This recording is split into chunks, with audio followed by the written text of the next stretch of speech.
প্রিয় দর্শক, আরেকবার আমন্ত্রণ চারদিক অনুষ্ঠানে। আপনারা এই অনুষ্ঠানে দেখছেন সুপারস্টার লাইটিং এর সৌজন্যে। আমরা আলোচনা করছিলাম, কাল রাত নিয়ে আলোচনা শুরু হয়েছিল, সেখান থেকে আমরা স্বাধীনতার ৪০তম বার্ষিকীতে আলোচনায় আছি। আমাদের সঙ্গে যারা বিশিষ্ট অতিথি আছেন আপনারা সবাই চেনেন, তারপর একবার আমি একটু আপনাদেরকে পরিচয় করে দিই। লেখক কলামিস্ট সৈয়দ আবুল মকসুদ, অর্থনীতিবিদ ডক্টর আহসান মনসুর, সঙ্গীত শিল্পী ফরিদা পারভিন এবং ব্যবসায়ী নেতা জনাব বিন নাসির হোসেন। আমরা আপনাদের সাথে কথা বলবো আরো। আমরা এখন স্কাইপে আমরা একটা কথা বলতে চাই একজন ছাত্রের সঙ্গে।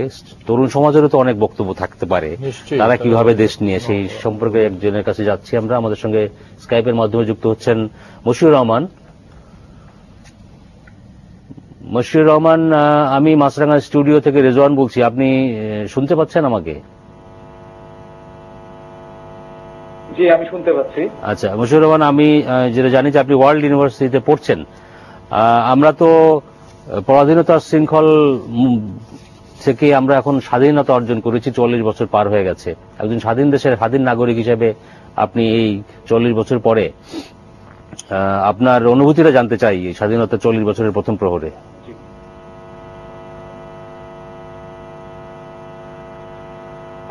ধন্যবাদ আপনাদেরকে। প্রথমে আসলে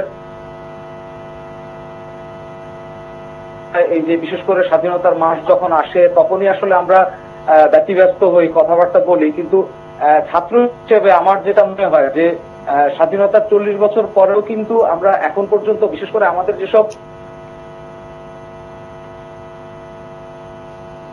প্রয়োজনের জন্য যাই, থানা থেকে শুরু করে যতগুলো জায়গায় আছে, সেখানে আমরা দেখি যে একটা অভ্যন্তরীণ পরাধীনতা আমরা সবসময় খেয়াল করি। আমরা যদি পুলিশের কাছে যাই কোনো সাহায্যের জন্য, সেখান থেকে আমরা তাদের কাছ থেকে আমরা অন্যরকম একটা ব্যবহার পাই। আমরা যদি আইন আদালতে যাই, সেখান থেকেও আমরা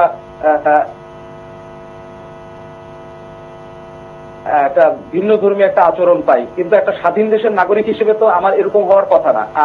আমি তো আমার স্বাধীনভাবে আমার যে অধিকার সেটা তো পাওয়ার কথা, সেটা আমি পাই না। আসলে আমি যদি এখন একটা বিপদেও পড়ি, আমি যদি কোনো একটা সমস্যায় পড়ি, সেক্ষেত্রে আমি কিন্তু যে একটা স্বাধীন দেশের নাগরিক হিসেবে যে আমি কোথাও সেই বিষয়টাকে নিয়ে আমি উত্থাপন করব, বা আমার যে নিজস্ব মতামত, ছাত্র হিসেবে আমার যে নিজস্ব মতামত সেটা যে আমি প্রকাশ করব, সেই প্রকাশের জায়গাগুলো কিন্তু এখনো সেইভাবে আমরা পাচ্ছি না। আচ্ছা, ধন্যবাদ। আসলে আপনাকে ধন্যবাদ। আপনাকে ধন্যবাদ মশিউর রহমান। একজন ছাত্রের সঙ্গে আমরা কথা বলছিলাম, তিনি বেশ তার অনেক আক্ষেপ দুঃখের কথা বললেন। সুযোগ হলে আমরা তার আশাবাদের জায়গাটাও শুনবো। সৈয়দ আবুল মকসুদ, আপনি শুনলেন তার কথা, আপনি যদি এর পরিপ্রেক্ষিতে আপনার প্রতিক্রিয়া তার এই বক্তব্যের ব্যাপারে। না, মশিউর যেটা বলল ও খুব সঠিক কথা বলেছে, কারণ ও এই কালের মানুষ। আমরা স্বাধীনতার আগের যুগের মানুষ, এবং বিশেষ করে আমার তো জন্ম ব্রিটিশ আমলে। আমি ব্রিটিশ আমলের জন্ম, পাকিস্তান আমল দেখেছি, তারপর বাংলাদেশ আমল দেখছি। এখন আমাদের যে বয়স, এই বয়সে আমাদের সবকিছুর মধ্যে আমরা একটা মোটামুটি একটা গোজামিল দিয়ে বোঝাতে পারলে বাবা বাসি যে এটা এইভাবেই ভালো, এটা চলছে, ঠিক আছে। কিন্তু নতুন প্রজন্মের মানুষ যাদের সামনে ভবিষ্যৎ রয়ে গেছে, তারা কিন্তু এই গোজামিলটা তারা পছন্দ করে না। তারা যেটা চায়, ওই মশিউর যেটা বলল যে একটা স্বাধীন দেশের নাগরিক হিসেবে সে যদি পুলিশের কাছে যায় কোনো বিপদে পড়ে, সেখান থেকে যথাযথ আচরণ পুলিশের কাছ থেকে সে পায় না। কোর্টে যদি যায়, দেখা যায় যে সেখানে কোর্টের থেকেও সে ঠিক মতো একটা যে সেটা সে বললো, এবং যে কোনো জায়গায় তার শিক্ষা দীক্ষা সমস্ত জায়গা থেকে, অর্থাৎ সে কিন্তু তার চাওয়া পাওয়া খুব বেশি না, তার হইতে ন্যায্য প্রাপ্তটা সে যদি পায় ঠিক মতো, যে যার প্রাপ্য যেটা, সেটি যদি সে পায় তাহলে সে খুশি। কিন্তু সেই জিনিসটা সে পাচ্ছে না, এবং সে মুসিবত একা না, সে তো লক্ষ লক্ষ তরুণের একজন। আমরা আরো কয়েকজন তরুণ আছেন আমাদের সঙ্গে, আমরা তাদের কাছ থেকেও শুনবো। সুতরাং তাদের বক্তব্যের এবং তাদের আবেগ অনুভূতির মূল্য সবচেয়ে বেশি আমাদের এই বুড়া মানুষের চেয়ে। সেগুলি আপনারা বেশি সেটা দরকার বেশি। আচ্ছা, আসবো আপনার কাছে আবার। আমাদের মধ্যে দর্শক, আমরা বলেছিলাম শুরুতে আমাদের আরো একজন অতিথি আমাদের সঙ্গে যুক্ত হবেন। তিনি চেপোষে পৌঁছেছেন, অধ্যাপক আবু সাইদ। আপনাকে স্বাগত, সাবেক তথ্য প্রতিমন্ত্রী। দর্শক, তিনি যোগ দিয়েছেন, আমরা তার কাছে যাবো। তবে তার আগে যেটি বলছিলাম, আমাদের সঙ্গে এই আরেকজন যুক্ত হয়েছেন, একজন ডাক্তার, ডক্টর সাকলায়েন, তিনিও বয়সে তরুণ, তার কাছ থেকে স্বাধীনতার 40 বছরের প্রতিক্রিয়াটা জানবো। ডক্টর সাকলায়েন। হ্যাঁ, শুনতে পাচ্ছি আপনাকে। জি, আপনি নিশ্চয়ই আমাদের আলোচনা শুনছিলেন। একটু আগে এক তরুণ ছাত্র সে যেটি বলছে যে তার অনেক আক্ষেপ, সবকিছু প্রপারলি পাওয়া যায় না, থানায় বলেন, শিক্ষা প্রতিষ্ঠানে বলেন, ইত্যাদি। তো শুধু কি আমরা হতাশার কথাই শুনবো, নাকি আশাবাদ কিছু দেখেন আপনি? এই 40 বছরে বাংলাদেশ কি এগিয়েছে কিছুটা? আশাবাদী হওয়ার মতো কিছু আছে? না, এগিয়েছে তো অবশ্যই, এবং আমি মনে করি যে আমরা এই প্রজন্মে যারা তরুণ আছি তারা অবশ্যই আশাবাদী।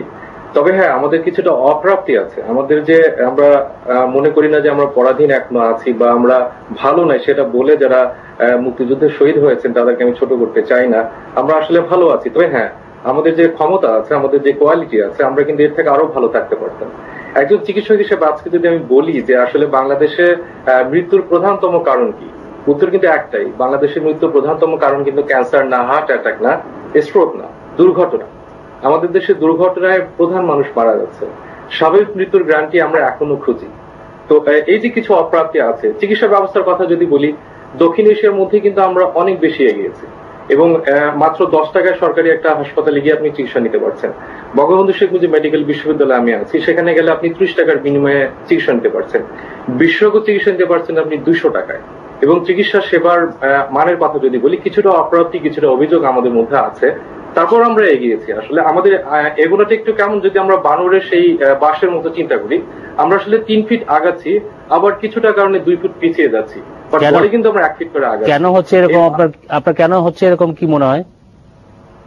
আপনাকে যদি এখন বলি যে আমি এই মুহূর্তে যদি রাস্তায় বের হই, আমি সত্যিকার অর্থে মশির ভাই পুলিশের কথা বলছিলেন, আমি ককটেলেরও ভয় পাচ্ছি, আবার পুলিশ দেখলেও ভয় পাচ্ছি, একটা মিছিল দেখলেই ভয় পাচ্ছি, সেটা হরতালের বিরুদ্ধে হোক অথবা হরতালের পক্ষে হোক। ধন্যবাদ, ধন্যবাদ, ধন্যবাদ ডক্টর সাকলায়েন। আপনার মেসেজ, বার্তা খুব পরিষ্কার। যেহেতু প্রফেসর আবু সাইদ আমাদের মধ্যে যোগ দিয়েছেন, ডক্টর সাকলায়েন যেটা বলছিলেন তার মধ্যে কিছুটা অভিযোগ বা কিছুটা রাজনীতিবিদদের উপর এসে পড়ে। তিনি বলছিলেন আমি পুলিশ দেখলেও ভয় পাচ্ছি, আবার মিছিল দেখলেও ভয় পাচ্ছি। রাজনীতিবিদদের সবচেয়ে বড় ক্রেডিট হলো স্বাধীনতা অর্জনের পেছনে পলিটিশিয়ানদের, এতে কোনো সন্দেহ নেই।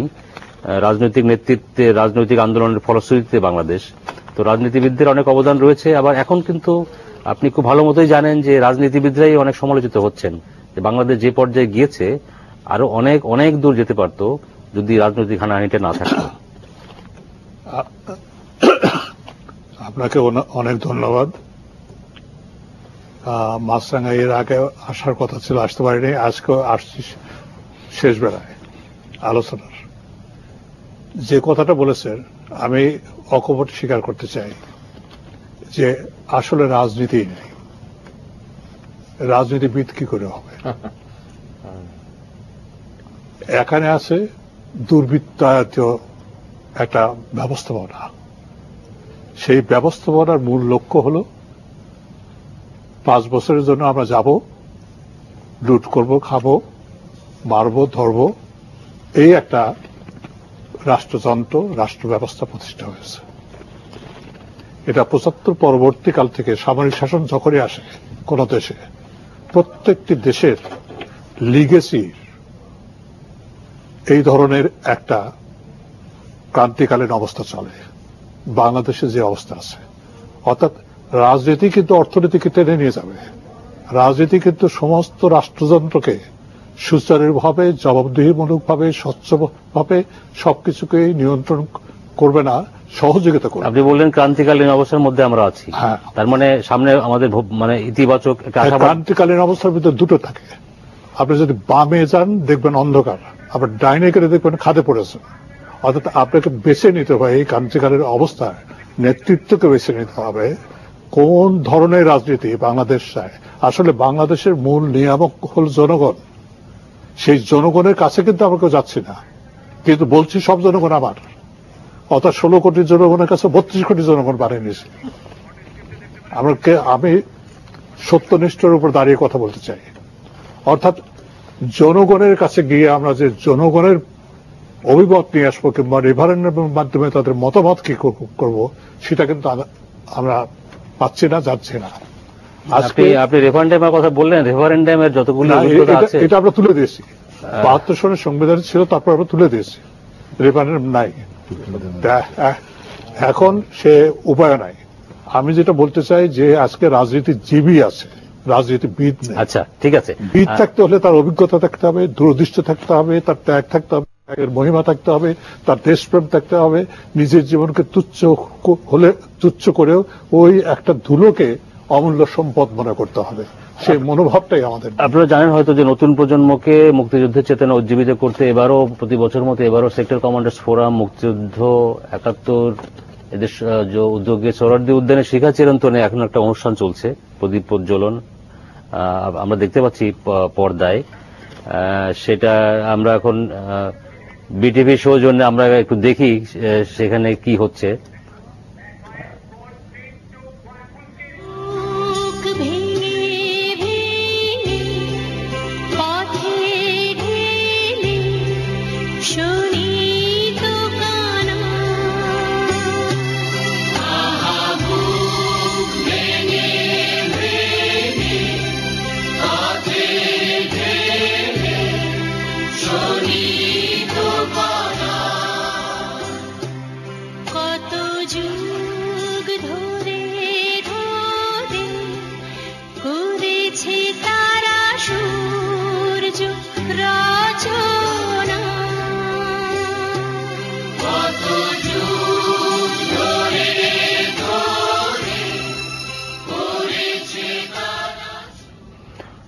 আমরা দেখছিলাম জাতীয় পতাকা হাতে সেখানে সঙ্গীত পরিবেশিত হচ্ছে, দেশাত্মবোধক সঙ্গীত।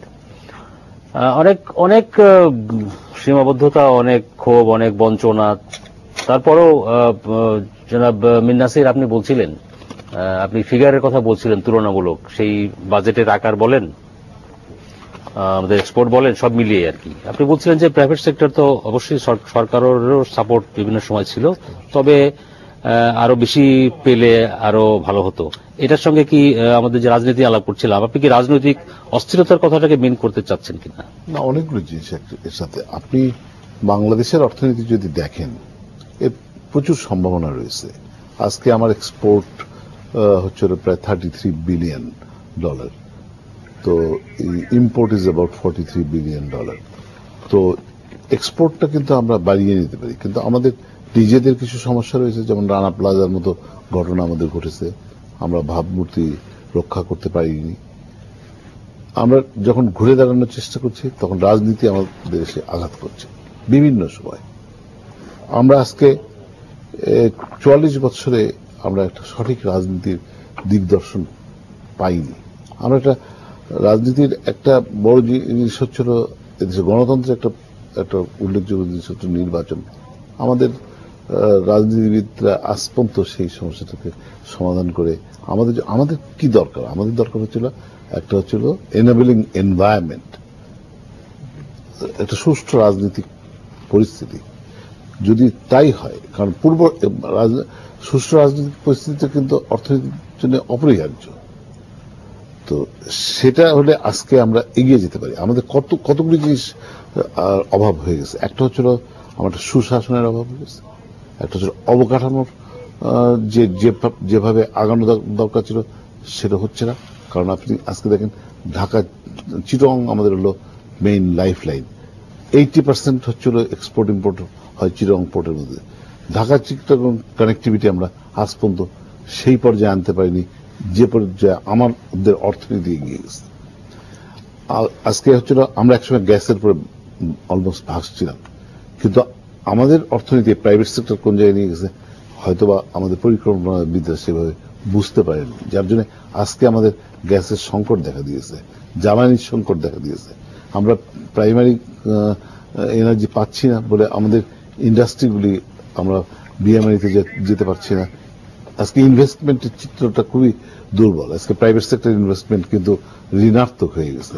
আজকে যে লক্ষ্যমাত্রা আজকে মধ্যমায়ের দেশে যাওয়ার জন্য আমাদের দরকার, বিশেষ করে রিয়েল মধ্যমায়, সেখানে আমাদের জিডিপিতে ইনভেস্টমেন্ট দরকার প্রায় 35% কাছাকাছি। কিন্তু সেখানে 27-28%, আর প্রাইভেট সেক্টর কমে গেছে। আমার ব্যাংকে তারল্য রয়েছে, প্রাইভেট সেক্টর ক্রেডিট আপনার গ্রোথ কিন্তু হচ্ছে না। তো যে জিনিসটা হচ্ছে কর্মসংস্থান সৃষ্টি করতে পারছি না আমরা। 28 লক্ষ লোক শ্রমবাজারে আসছে, প্রাইভেট সেক্টর, সেখানে প্রাইভেট সেক্টর একমাত্র কর্মসংস্থান, অর্ধেক লোকের বেশি আমরা হয়তো কর্মসংস্থান করতে পারছি না। যে জিনিস যার জন্য হচ্ছে কি আজকে আমার জিডিপি যেখানে যাওয়ার কথা ছিল, আজকে ডেফিনেটলি 6% জিডিপি যে কোনো দেশের জন্য অত্যন্ত উল্লেখযোগ্য, এবং আমরা দীর্ঘদিন এটা ধরে রাখছি, কিন্তু এর থেকে আমরা আর এগুতে পারছি না। আমরা যদি এটাকে বাড়িয়ে না নিতে পারি তাহলে কিন্তু আমরা যে কাঙ্ক্ষিত পর্যায়ে যেতে চাচ্ছি সেটা পারছি না। সেখান থেকে আমাদের বেরিয়ে আসতে হবে। এই যে এক জায়গায় আটকে গেছে, এখান থেকে বেরিয়ে আসতে হবে। সেটা সম্ভব না হলে আজকে যে আর্থ সামাজিক উন্নয়ন আমাদের দরকার সেটা আমরা কিছু করতে পারবো না। এই যে সীমাবদ্ধতা গুলিকে দূর করতে হবে, সেই জন্য আমাদের দরকার হচ্ছিল এইগুলি সলিউশন। পাশাপাশি হচ্ছিল রাজনীতিবিদরা আমাদের একটা এনাবেলিং এনভায়রনমেন্ট করে দেন। এই প্রাইভেট সেক্টর প্রমাণ করেছে যাদের কোনো অভিজ্ঞতা ছিল না। আজকে গার্মেন্টসে কোনো কিছু আমাদের নাই, কাপড়, আমাদের সুতা নাই, আমরা মেশিন তৈরি করি না, আমরা স্পেয়ার্স তৈরি করি না, but we are the second largest garments exporting country in the world. এটা প্রাইভেট সেক্টর করছে। আমরা শুধু এনভায়রনমেন্ট চাই, এনাবেলিং এনভায়রনমেন্ট আমরা কিন্তু নিয়ে যাব, আমরা ওই জায়গায় নিয়ে যেতে পারবো, সেই সক্ষমতা আমরা। জি, ধন্যবাদ। আমার মনে হয় যে প্রফেসর আবু সাঈদ বলেছেন এটা ক্রান্তিকালের মধ্যে আছি, ক্রান্তিকালটা নিশ্চয়ই একসময় দূর হবে এবং তখন নিশ্চয়ই এরকম একটা পরিবেশ আমরা পাবো। আমাদেরকে আরেকটা বিরতি নিতে হচ্ছে এখন, তারপরে ফিরে আসবো আলোচনা। দর্শক, আরেকটা বিরতি অল্প সময়ের জন্য, আশা করছি আপনারা আমাদের সঙ্গে থাকছেন।